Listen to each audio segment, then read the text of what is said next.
All right, folks, how you doing?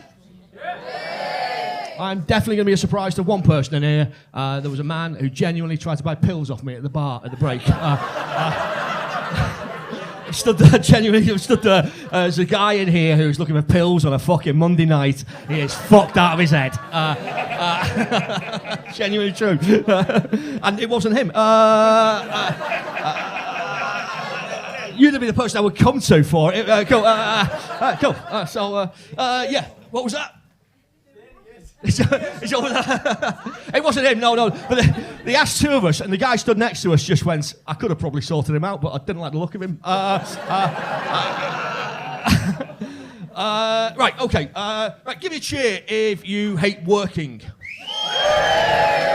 Fucking hate working. All right, so here's a question for the room. Okay, quick question for the room, quick survey. What is the shortest period of time anyone has spent in a job and then walked out of? Hang on, we'll come to you in a second. So let's go for less than a year. Anyone done less than a year?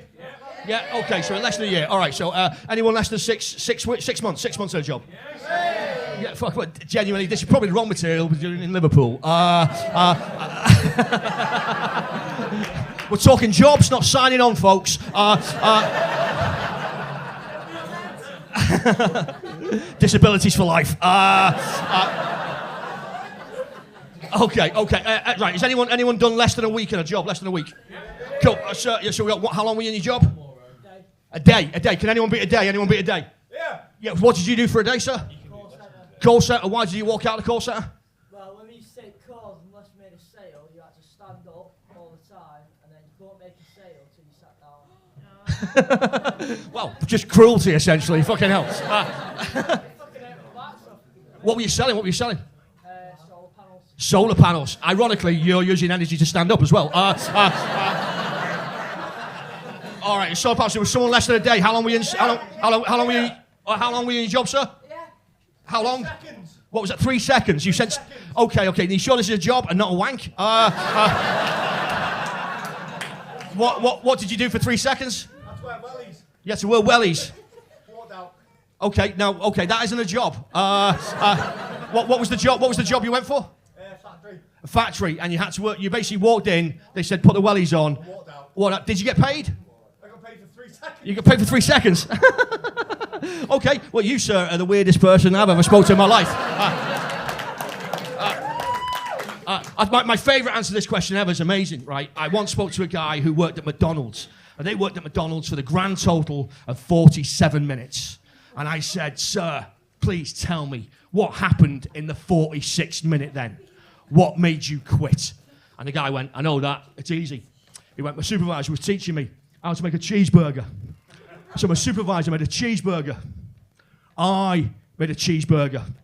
And then my supervisor said to me, fuck me. No one's ever got it right first time before. And I thought to myself, I can't work with these cunts.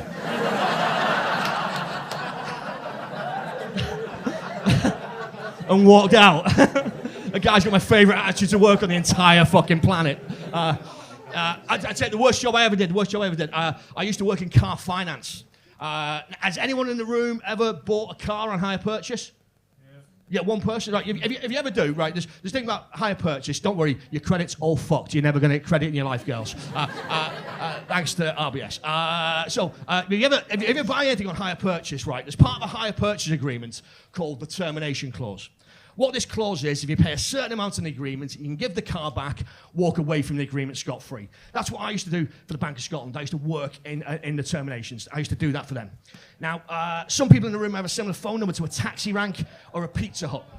You constantly receive phone calls for the wrong service that you can't provide. My work phone number to my desk was honestly 1 digit different to that of a Warrington abortion clinic. My job was dealing with terminations. So I receive a phone call from a rather upset young lady who says, "Could you tell me about termination, please?"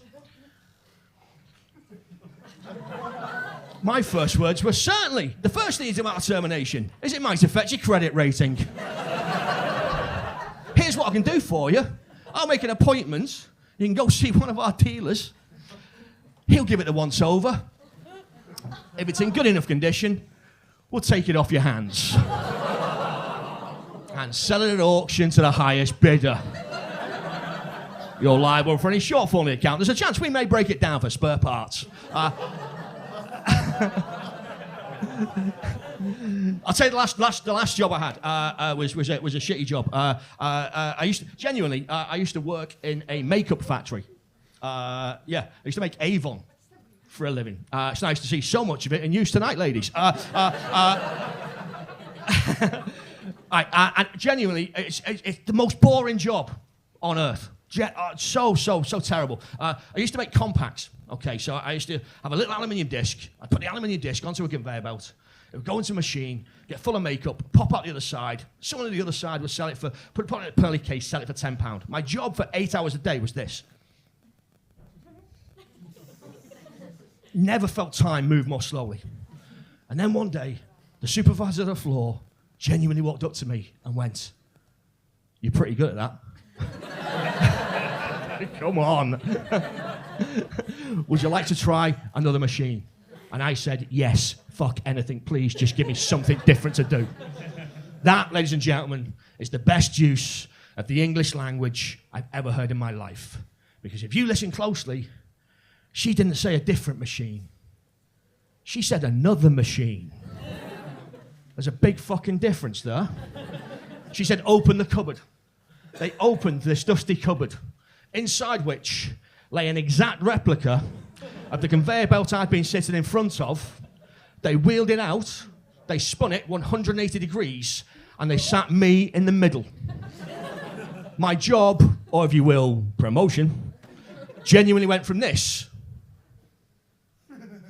thank you, to this. At this point, I've now worked out I'm doing twice as much work for the same fucking rate of pay. Ladies and gentlemen, my name is Rick Molland. You guys have been fucking lovely. See you again sometime. Bye-bye.